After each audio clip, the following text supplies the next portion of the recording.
Bonjour ou bonsoir à tous, vous qui regardez les vidéos, que ce soit le jour ou la nuit. Ici DVD Pro Catch.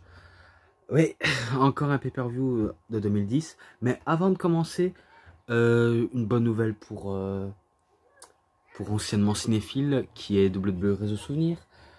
Sache que j'ai déjà terminé le coffret sur les plus grandes factions de l'histoire du catch. Oui, j'en ai terminé. Et je pense que vous avez peut-être cru que j'allais retourner à l'hôpital ce vendredi-ci. Pas forcément, c'est la semaine prochaine. C'est la semaine prochaine, donc le vendredi 9 que je rentre à l'hôpital, justement, au moins vous le saviez. Et par rapport à l'absence de miniatures, alors il faut savoir que MDX, qui est Emric, est encore étudiant, donc c'est peut-être pour ça qu'il ne saura pas faire tous mes miniatures, vu comment il est encore à l'école. Bien sûr, dans quelle école vous allez peut-être dire ça, je préfère pas dire, car c'est ma parole entre lui et moi, et que je préfère pas tout dévoiler. Donc au moins vous saviez que s'il y a moins en moins d'absence de miniatures pour mes vidéos, c'est normal, c'est parce que il est encore étudiant et qu'il n'a pas non plus forcément le tout pour ça.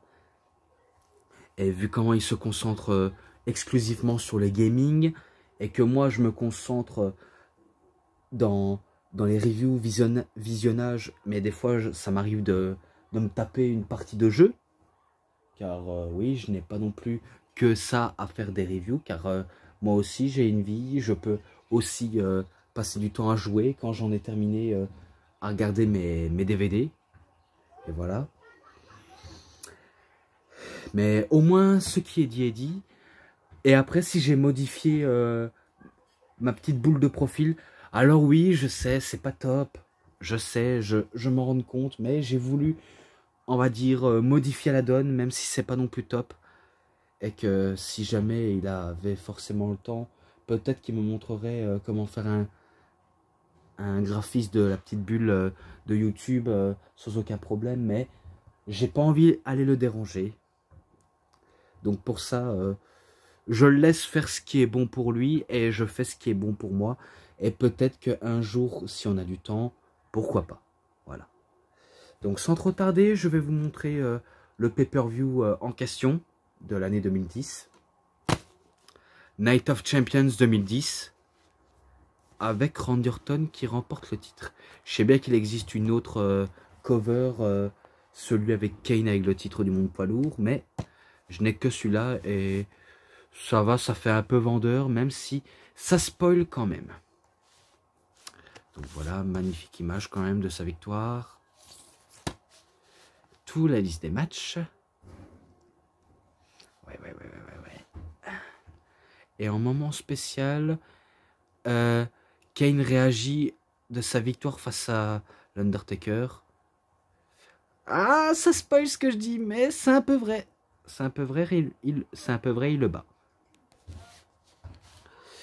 Et je vais directement prendre mon téléphone pour voir la liste des matchs. Allez, s'il te plaît. Et peut-être qu'après, je vous montrerai, oui, un seul achat que j'ai reçu. J'en ai eu qu'un seul, malheureusement. Mais vous verrez. Très bien. Mais en tout cas, t'en fais pas, WWE Réseau Souvenir. Je ferai, on va dire, la review aujourd'hui, mais je sortirai demain. Donc en tout cas, je vais m'y mettre. Mais après, j'ai pas non plus forcément le temps. Donc je vais m'y mettre aujourd'hui pour le mettre en ligne demain. Donc voilà, j'ai la liste des matchs. Tout d'abord, John Morrison contre Ted DiBiase. Donc ouais. Donc il est en rivalité, petite rivalité avec Ted DiBiase, mais que John Morrison arrive à battre Ted DiBiase avec son Starship Pain. Ce match-là, 3,5. Voilà, ça change un petit peu pour les levées de rideau. Maintenant, à la carte principale, Dolph Ziggler, qui était avec Kathleen et Vicky Guerrero, contre Kofi Kingston.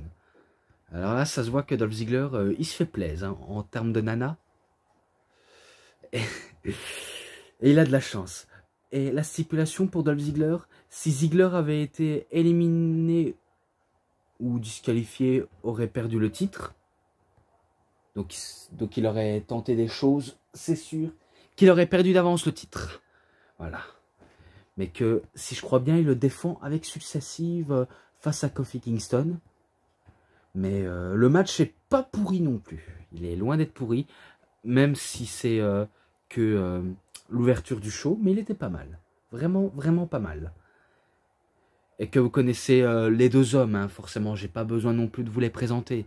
Si ce n'est que Dolph Ziggler, il a le zigzag, le Ziggler Dropper, le Jumping Freaking DDT, et Kofi Kingston, le Boom Boom Drop, Trample and Paradise, le SOS, et d'autres types d'arsenal qu'ils ont tous les deux.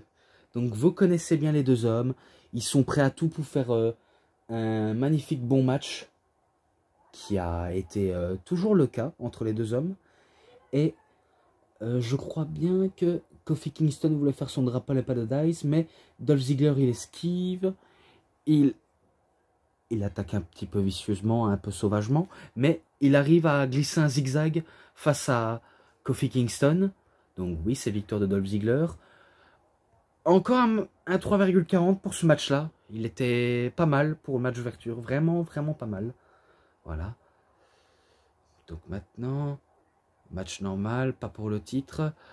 Le Big Show contre CM Punk.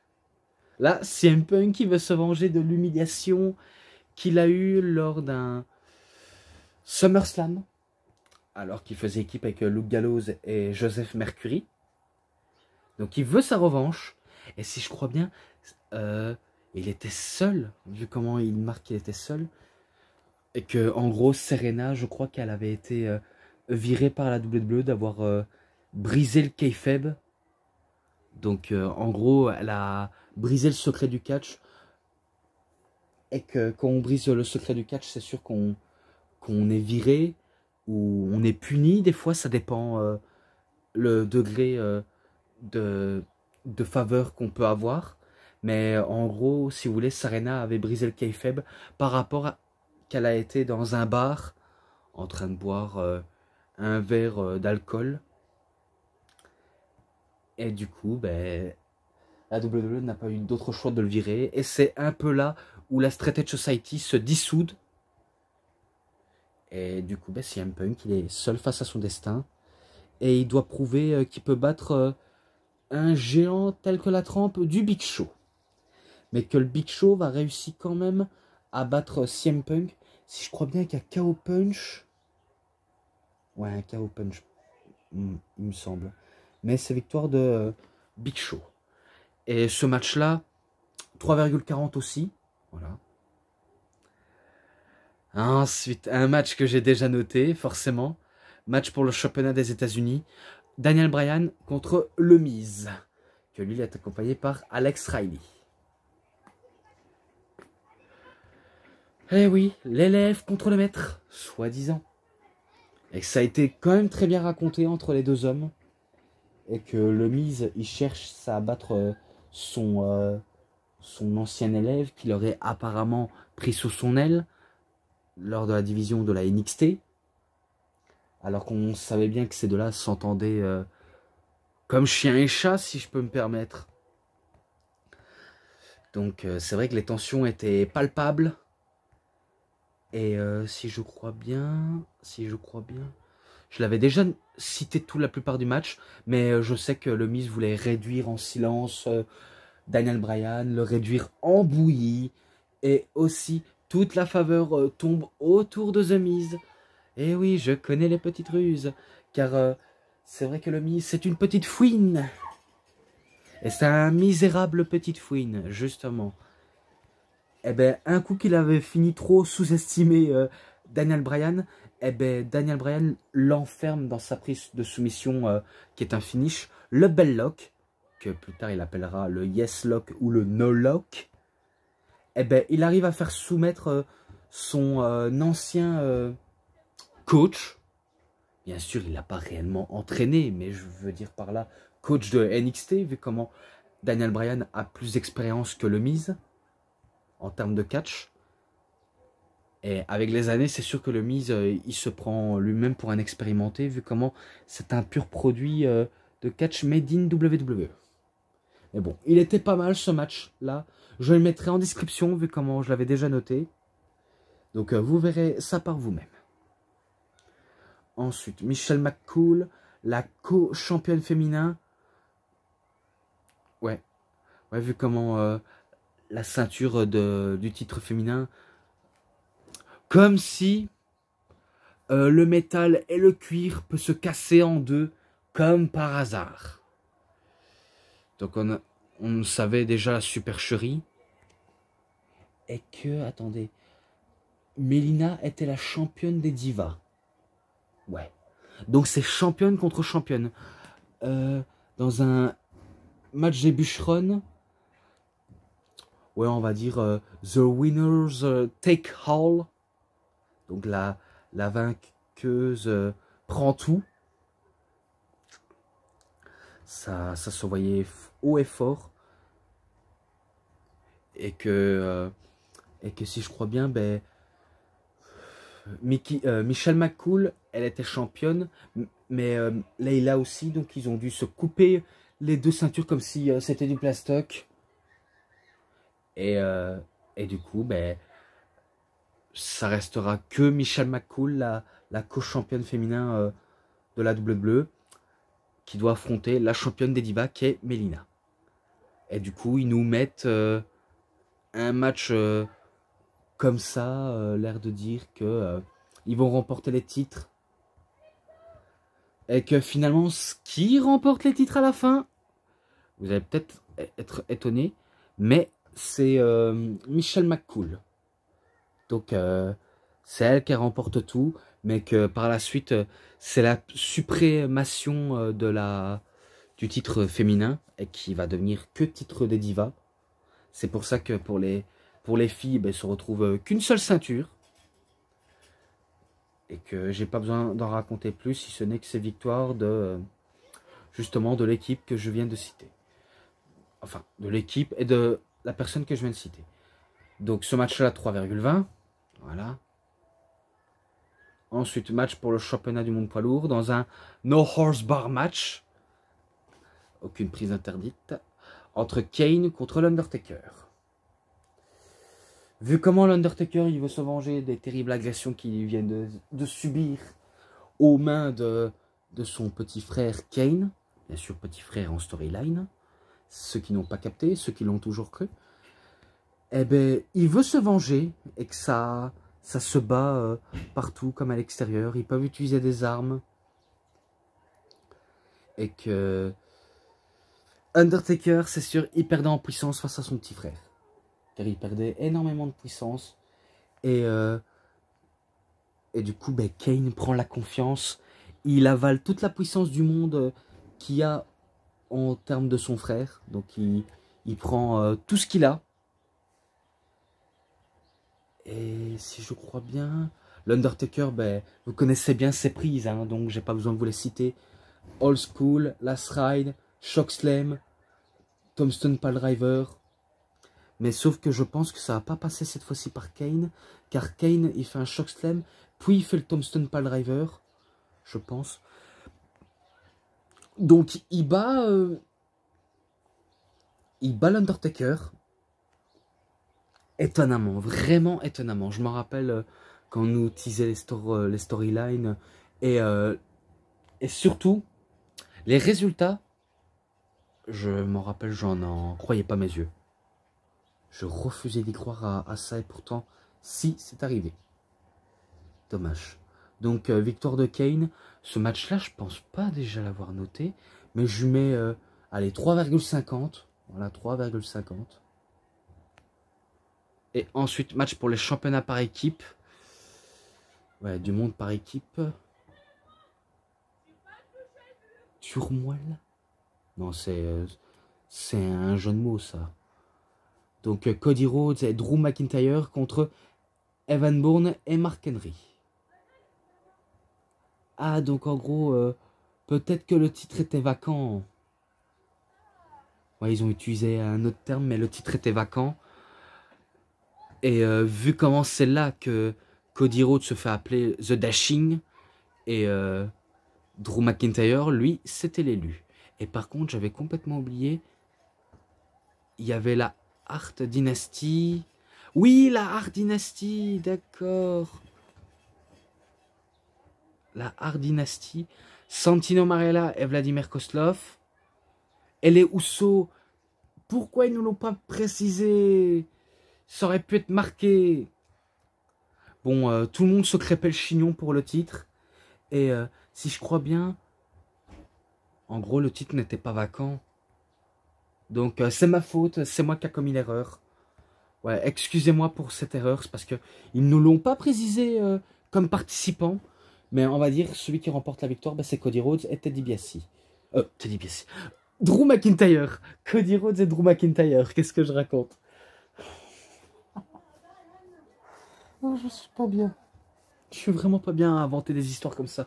Mais voilà, je corrige mes erreurs. C'est bel et bien Cody Rhodes et Drew McIntyre qui deviennent les champions par équipe. Je pense que vous en rappelez peut-être pas, mais que moi, oui, je m'en rappelle très bien. Donc voilà le fait. 3,40. Voilà, 3,40. Et maintenant, le main event pour le championnat de la WWE. Et c'était un match à 6 packs à élimination. Le challenger pour le championnat de la WWE. Et il avait une stipulation pour Chris Jericho. Je ne plaisante pas. Si Jericho aurait perdu le match, eh bien, il aurait été viré de la WWE. Ah, ça je m'en rappelle pas du tout. Mais je sais bien que en premier tour, c'est lui qui se fait éliminer. Et du coup, ben, Chris Jericho, lui qui se vantait au début lors d'une promo avec un dialogue avec Josh Matthews, il disait qu'il pourrait remporter le titre, l'air de sûr de lui, comme s'il n'allait pas être viré de la WWE, avec son air hautain. C'est sûr que il est comme ça, Jericho, il est vraiment comme ça. Donc c'est lui qui se fait éliminer en premier. Après, celui qui se fait éliminer, ben, ça se joue entre Wade Barrett, John Cena, Edge, Randy Orton et Sheamus. Donc ça se joue entre ces deux. C'est 1, 2, 3, 4, 5. Entre ces 5 hommes. Vraiment entre ces 5 hommes. On va dire que Wade Barrett, il élimine, si je crois bien, il arrive à éliminer John Cena, je pense. Ou peut-être pas, peut-être que c'est John Cena qui élimine et que Edge élimine John Cena. Ensuite, ben, Sheamus ou Randy Orton élimine Edge, je crois. Et du coup, ça se joue entre Randy Orton et Sheamus. Là, c'est un main event et le match de folie entre les deux hommes. Qui va lâcher? Qui va perdre? Eh ben, je connais la réponse. Sheamus était partant pour faire son The Celtic Cross. Non, pas le Celtic Cross. The High Cross, qui est un Razor's Edge. Ou un Brogue Kick, mais Randy Orton contre ou esquive. Et il fait un RKO sur Sheamus. Donc c'est lui le nouveau champion de la WWE. Et ce match-là, je lui mets 3,60. Voilà. Rien que ça. Et que j'en ai fini avec cette review, si ce n'est que c'était des matchs totalement dingues. Et que voilà, c'est tout pour aujourd'hui, pour cette review. Et que avant qu'on se quitte, ben, je vais vous montrer ce que j'ai reçu. Ce n'est qu'un seul en ce moment. Peut-être que j'en aurai d'autres demain, mais ça, on ne sait pas. On ne sait vraiment pas. Voilà. No Surrender 2012, que je suis en train de le regarder en ce moment. Donc voilà, donc je vais peut-être m'amuser à sortir une review si j'ai le temps. Voilà, au moins vous avez compris. Et que c'était tout pour la review sur Night of Champions 2010. Si cette review vous a vraiment plu, vous savez ce qu'il vous reste à faire. Likez la vidéo, commentez, partagez, abonnez-vous à ma chaîne, cliquez sur la petite cloche pour avoir plus de notifications des prochaines vidéos. Et moi je vous dis bonne journée, bonne soirée à tous. Au revoir tout le monde pour une prochaine vidéo. A plus les fans de catch.